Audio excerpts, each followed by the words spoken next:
Brush, we use toothpaste. কেন না দাঁতের মধ্যে রাত্রিবেলা খাওয়া দাওয়া করেছি, দাঁতের মধ্যে কিছু প্লাক জমা হয়, মাইক্রো অর্গানিজম ডেভেলপ করে, ব্যাকটেরিয়া ফাঙ্গাস ডেভেলপ করে, যেগুলো আমাদের মুখের বালটা বাজিয়ে দিতে পারে। তার জন্য আমরা কি ইউজ করি না ব্রাশ করি। ব্রাশ মানে পেস্ট ইউজ করি, and that toothpaste mainly contains fluoride। সেই ফ্লোরাইডের কাজ কি না দাঁতের মধ্যে এনামেল থাকে, এনামেলের মেইন পার্ট কি calcium. we all know that calcium is the main constituent of teeth।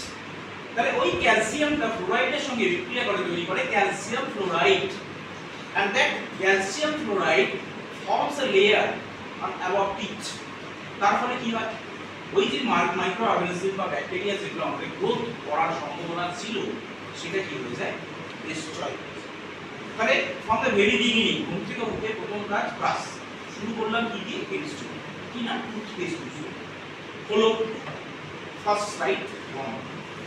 Next মুখ ধোয়া হয়ে গেছে, কি করব ব্রেকফাস্ট। কি না আমি একটা আমরা অভিজাত পরিবার বলে আমি ব্রাউন ব্রেড দিয়ে শুরু করি, নাহলে নরমালি আমি গরিব মানুষ মুড়ি দিয়ে শুরু করি, ঠিক আছে? তো আমি ব্রাউন ব্রেড দিয়ে শুরু করেছি।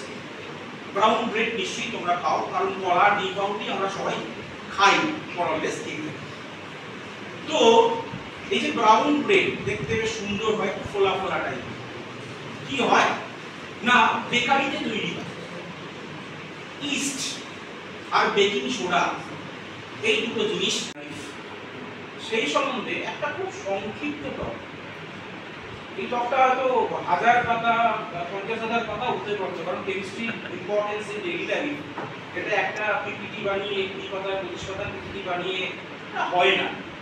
তো আমি একটা ব্রিফলি চেষ্টা করেছি যে কিছু কিছু জিনিস চলে এসো যে সেকেন্ড থেকে শুরু করে 10⁻8 সেকেন্ড পর্যন্ত আমাদের মানে তার সাহিত্যকাল দেখেছি আমরা লেজারের সময়। সেইখান থেকে যখন আমরা স্ক্যাটার্ড হয়ে আমরা পাচ্ছি একটা এনার্জি দেখব মানে maximum that is the 99.99% energy, কিন্তু সেটা হচ্ছে একদম ইনসিডেন্ট যে রেটটা পেয়েছো তার সাথে সমান, তার সাথে কোনো রকম আনচেঞ্জ রয়েছে বেরিয়ে আসছে। তার মানে কোনো রকম এনার্জি অ্যাবসর্ব হচ্ছেও না, আবার কোনো রকম এনার্জি তোমার হচ্ছে কোনোভাবে নষ্ট হচ্ছে না, যদি আমরা আইসোলেটেড সিস্টেমের ক্ষেত্রে এটা ধরে থাকি। ব্লাড লাইট ফেলা হলো, এবার উনি কি করছেন যেটা মলিকিউলটা যখন নেমে আসছে তখন উনি এনার্জিটা দেখতে চাইছেন যে কি এনার্জিটা মানে পাওয়া যাচ্ছে। এবার এই এনার্জিটা দেখতে পেলেন যে শুধুমাত্র যে লাল আলো যেটা ফেলা হয়েছিল সেই প্যারেন্টাল এনার্জি ছাড়াও কিন্তু আরো দুটো এনার্জি উনি ডিটেক্ট করতে পারছেন, এবং সেটাই হচ্ছে deviation from the original energy. এবং এটা কিন্তু ভীষণ রেয়ার এরিয়া।